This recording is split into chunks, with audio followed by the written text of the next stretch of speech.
अस्सलामुअलैकुम नाज़रीन, मैं हूं नुमान इशफाक मुगल। नाज़रीन, मैं उम्मीद कर सकता हूं कि आप सब खैरियत से होंगे। नाज़रीन, हमारे पड़ोसी मुल्क भारत में जब से नरेंद्र मोदी जैसे इंतहा पसंद वज़ीर आज़म आए तो हमने देखा कि खित्ते की हालात में कशीदगी में मज़ीद इजाफ़ा होता रहा। नरेंद्र मोदी के काफ़ी अग्रेसिव डिज़ाइन हैं। वो चाहते हैं कि रीजनल हेजमनी हो, भारत का दबदबा हो। उनको जब नाकामी का सामना करना पड़ता है, ख़ासकर पाकिस्तान और चाइना से, तो वो अपनी फ्रस्ट्रेशन का इजहार करते हैं। नरेंद्र मोदी के काफ़ी इंतहा पसंदाना इक़दाम रहे हैं। भारत के अंदर जो माइनॉरिटीज़ हैं, माइनॉरिटीज़ को भी उन्होंने उनके राइट से डिप्राइव किया है।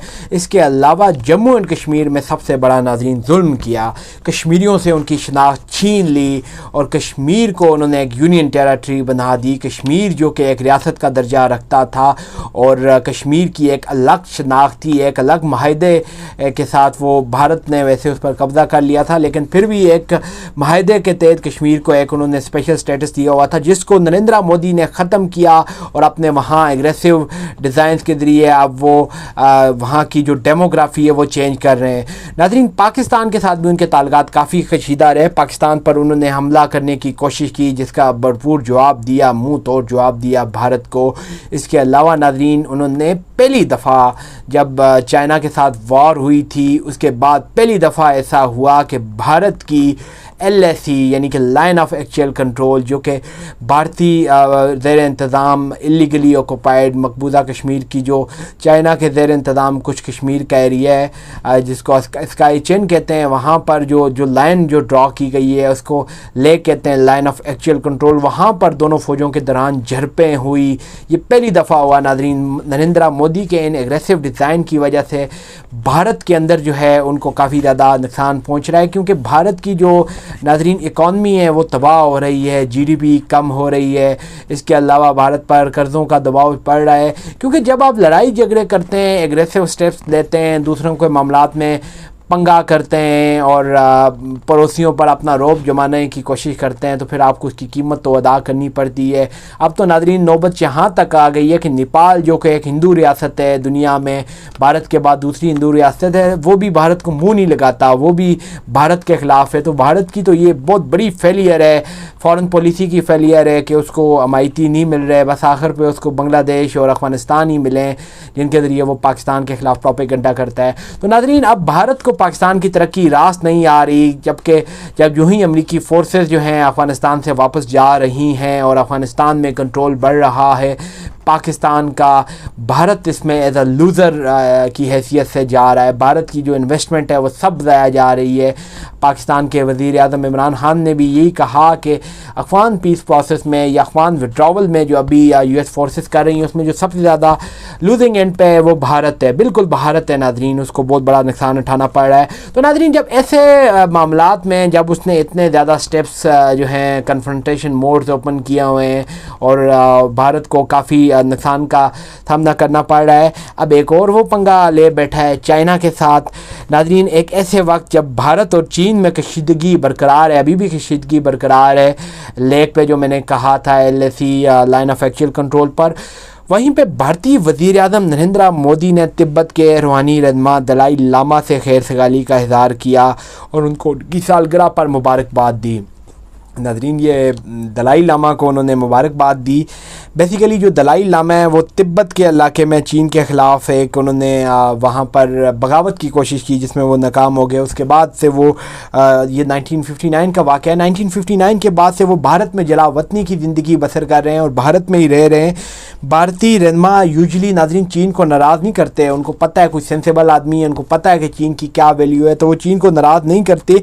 भारतीय रहनुमा नाज़रीन चीन की नाराज़गी को नहीं करने की वजह से, चीन को नाराज़ ना करने की खातर दलाई लामा से रवाबत पर सरेआम बात करने से हिचकिचाते हैं, क्योंकि दलाई लामा तो भारत में ही रहते हैं, तो रवाबत तो खैर उनके होंगे, लेकिन सरेआम वो बात नहीं करते कि हम दलाई लामा को ये करते हैं। दूसरी जानब मोदी साहब जो हैं ट्विटर पर आते हैं और वो कहते हैं कि जी मैंने दलाई लामा को कॉल की और उनको 86 जन्मदिन की उनकी मुबारकबाद दी, उनको मुबारकबाद दी मैंने और उनकी तवील उम्री और सेहतमंद ज़िंदगी की ख्वाहिश का इज़हार किया। ये मोदी ने नाज़रीन ایک دم ایگریسو اسٹیپ لے لیا. ابھی آپ مار کھا کے آئے ہیں لائن آف ایکچوئل کنٹرول پر چین سے, آپ کے فوجی مرے ہیں, اور اس کے بعد کچھ تھوڑا سیز فائر ہوا ہے, پھر آپ چائنا کو ناراض کر رہے ہیں.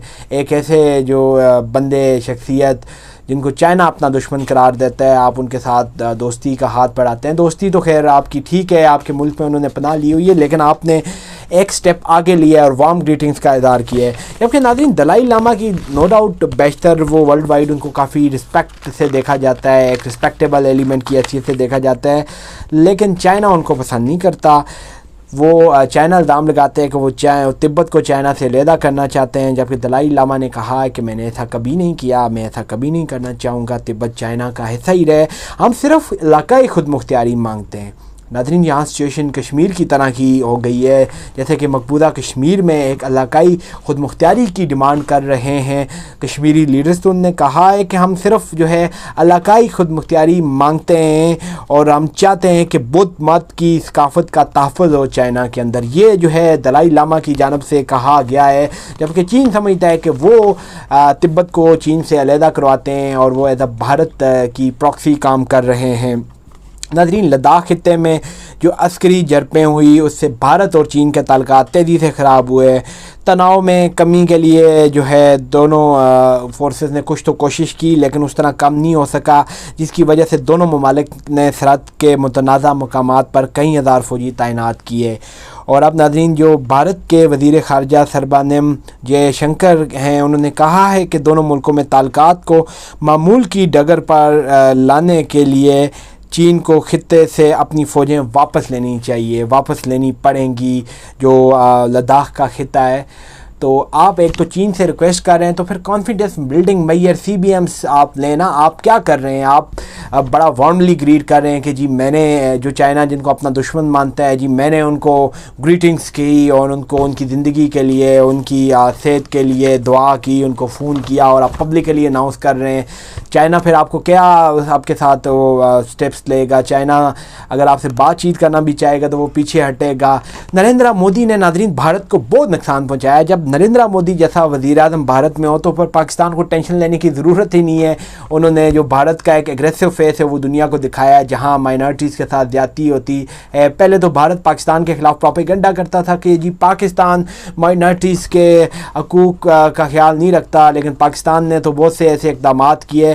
اب مودی صاحب جو ہیں وہی بھارت کا جو ہے بدترین چہرہ دنیا کو دکھا رہے ہیں, جس کے لیے پاکستان کو ایفرٹ کرنی پڑتی. تو ہمیں تو کسی بات کی ٹینشن ہی نہیں ہے جب مودی وہاں پر موجود ہیں. دنیا کو پتہ چل رہا ہے کہ کیسے ایکسٹریمسٹ فنڈامنٹلسٹ وہاں کے وزیر اعظم ہیں جو ریڈیکلائز کر رہے ہیں بھارت کی سوسائٹی کو, مارجنلائز کر رہے ہیں مائنورٹیز کو, اور وہ دنیا کے امن کے لیے خطرہ ہے. جبکہ وہ جو جتنے بھی نیبرنگ کنٹریز ہیں ان پر بھی پریشر بنانے کی کوشش کرتے ہیں, جس میں ان کو ناکامی کا سامنا کرنا پڑتا ہے. تو ناظرین یہ آج کی ویڈیو تھی. آپ میرے ساتھ جڑے رہیں, میرے چینل کو لائک کریں, سبسکرائب کریں, ویڈیو کو دیکھیں, شیئر کریں. میں آپ کے ساتھ مزید ایسی ویڈیوز کے ساتھ حاضر ہوں گا. تو آج مجھے اجازت دیجیے گا. اللہ حافظ.